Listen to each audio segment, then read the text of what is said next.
Hey guys, welcome back to my channel. Today's video is a collab, which I'm super excited about.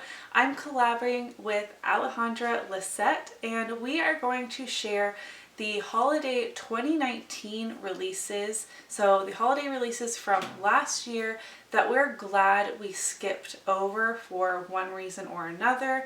We each have picked a handful of products, and of course Alex's channel as well as her video are linked down below.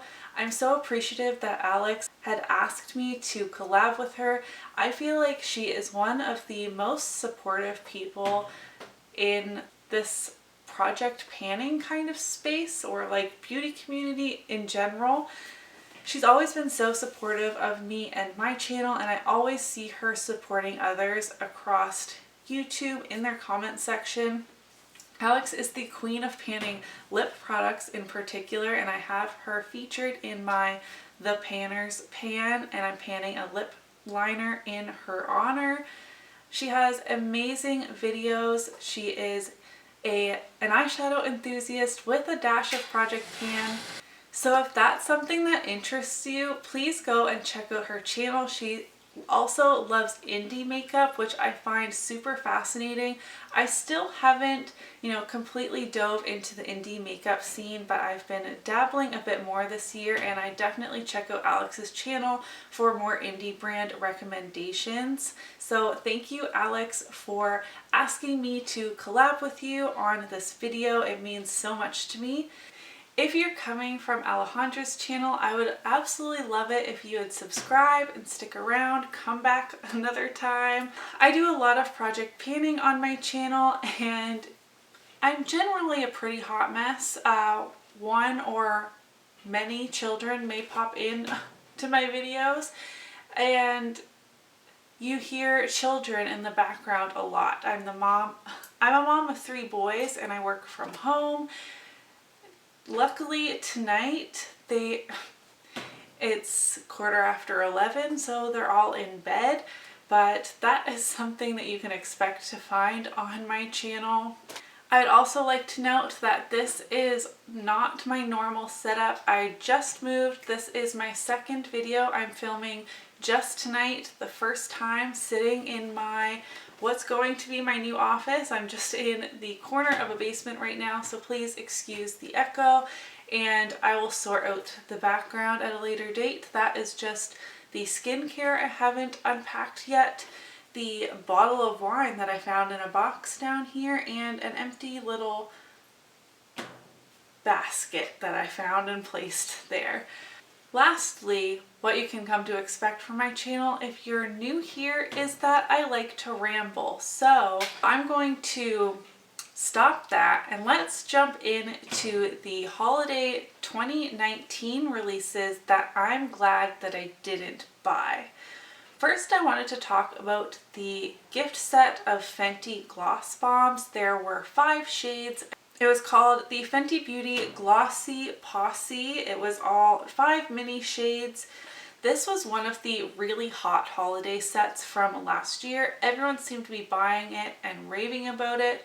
Now, since then, I've actually tried the Gloss Bomb formula. I have one in Fenty Glow, the original shade, and I think I'm in the minority in that I don't love that gloss.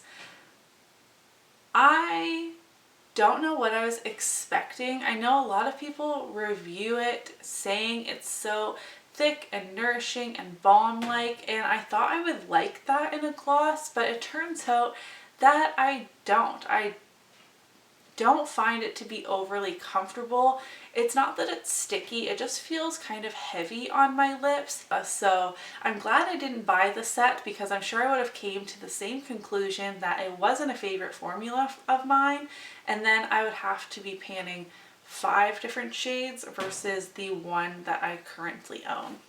Second on my list was the ColourPop Good as Gold palette.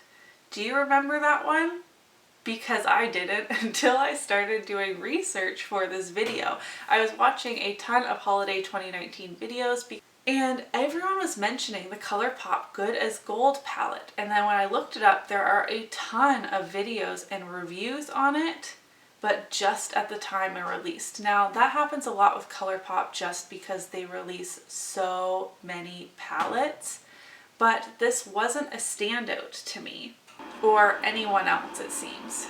The palette was just your basic neutral gold palette. As you can see, it did look like it had some really fun textures. I don't know if those were pressed glitters or ColourPop had already started putting the Super Shock formula into these palettes, but it was just too basic for me to even think about really purchasing. And then the fact that it wasn't in anybody's Best of Beauty 2019 that I know of, and everyone seemed to forget about it as soon as the launch had come and gone, really makes me glad that I didn't spend my money on it. Next I have the Too Faced Gingerbread Extra Spicy Palette. I'm not feeling too great about purchasing from Too Faced as a brand right now, just regardless. I do have their chocolate bar palette, the original one, and I do quite like it. It's just, you know, a basic everyday kind of eyeshadow formula, not revolutionary, but it gets the job done. So I had considered trying more of their palettes that come in that tin form. I'm glad I skipped the Too Faced Extra Spicy palette because literally when it launched, I thought to myself, how is this extra spicy? To me, it even lacks more depth than the original gingerbread spice palette had. Maybe it's just, I feel like these palettes look completely different depending on which pictures you're looking at, which is very frustrating when you're shopping for eyeshadow palettes.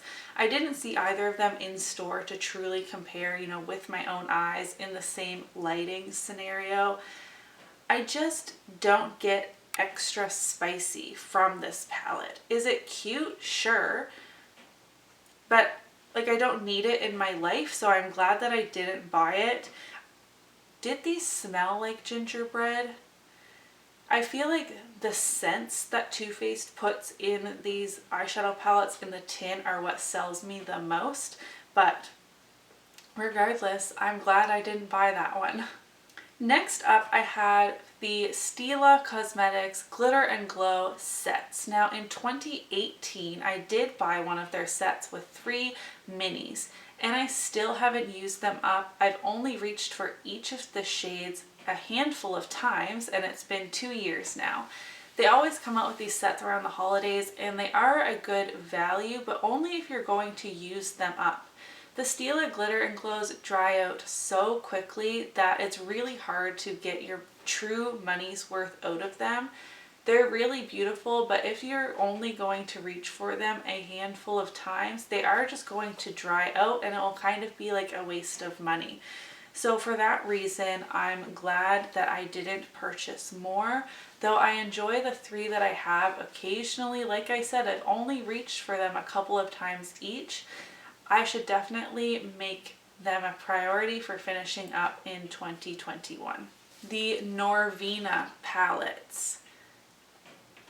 These were kind of like holiday releases, but not really. No one was really sure. It was volume 2 and volume 3 that released within the holiday release kind of timing. So I'm including it in today's video because I feel like they were categorized as a holiday release for many people. These were the really huge Pro Pigment palettes that are under like the spin-off brand Norvina from ABH. And while, okay, let's break it down. Volume 2 is the blue and green, has a pop of pink and orange, and this color story just wasn't speaking to me. I was being drawn into many blue-green palettes over the course of both 2019 and 2020, but for some reason this one in particular just wasn't calling to me, which I suppose is a good thing because these are 79 Canadian dollars. The volume 3 was the one that I think spoke to me the most. It's the really warm one with pops of like a warm green and some blues. I see a purple shimmer in there. Out of the 3 that released kind of back to back to back, the third one was the one that called to me the most. But while these received good reviews. I feel like they didn't receive glowing, amazing reviews. And for that price tag, I want to be blown away. And now watching some of my friends try and pan these shades, whether they get pulled into pan those eyeshadows or what have you, and them being so challenging to hit pan on, that makes me all the more happy I didn't pick these up. The First Aid Beauty Fablantis palette was in my cart multiple times last year towards the end of the year, and I was really considering buying this. So this is a gift set from First Aid Beauty. It had the Facial Radiance Pads, Ultra Repair Hydrating Serum, the Pure Skin Face Cleanser, the Ultra Repair Lip Therapy, and the Ultra Repair Cream. All products that I absolutely love. So it seemed like a no-brainer. It was a bit pricey and I wasn't in need of skincare at that point, which is the only reason I didn't purchase it. Now, as I'm sitting today, I'm glad I didn't purchase it because at some point during this year, 2020, First Aid Beauty started selling in China, which makes them not cruelty-free under, logical harmony standards. I still haven't really spoken on my thoughts and feelings over these new developments, so for now, I'm just not purchasing from First Aid Beauty, though they are one of the brands that are more transparent and honest about their selling in mainland China. So I don't know. Just because of that, I'm now feeling a little bit relieved that I don't have to stress about using up those products in my collection.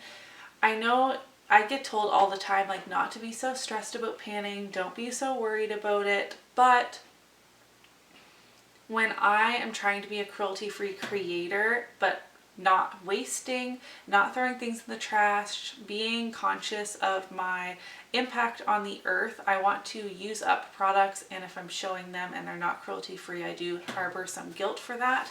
So all that's to say is while that set looked amazing, I'm glad I didn't purchase it because it was a bit expensive and I didn't really need the skincare in that moment. And now looking back, I'm glad I don't have those additional non-cruelty free products in my collection that I would have to be working through. Lastly, for today's video, I wanted to talk about the Tarte 9 Ways to Shine Cheek Wardrobe. This was another one I was strongly considering. I thought it was the 3 stacks of 3 cheek products that Tarte put out. They had blushes, highlighters, and bronzers. It looked like it would work for a variety of skin tones. I was considering purchasing this and breaking it down, maybe keeping 1 or 2 of the stacks, putting 1 or 2 into a giveaway or gift it to a friend or family member, that sort of thing. And while I really did almost buy this, I held off once the reviews started to come in because, like many holiday releases, the quality just wasn't there. I do quite like Tarte cheek products. I have a highlighter, I have a couple of their blushes, and I think I would have been disappointed if I would have bought this and the quality was not the same. It really sucks that tends to happen with a lot of holiday releases. I wish brands could just maintain their quality. I know they probably have to expand to other manufacturing factories to meet the high demand for Christmas time, and they're pushing out releases so quickly. But all that's to say is I'm glad I didn't buy it because the reviews weren't that great. Those were the 7 holiday 2019 releases I wanted to share with you in today's video. Thank you again to Alex for collabing with me. It again meant so much to me. I feel like I'm just repeating myself, but it really did to be reached out to and asked to collab. It just felt really nice, and this was such a smart video idea. I had a lot of fun researching and thinking back to what I was considering buying last year, but that I didn't. Leave me a comment down below of one of the releases that you're glad you didn't buy from holiday 2019. Give this video a thumbs up if you enjoyed it, and I'll see you in my next one. Bye!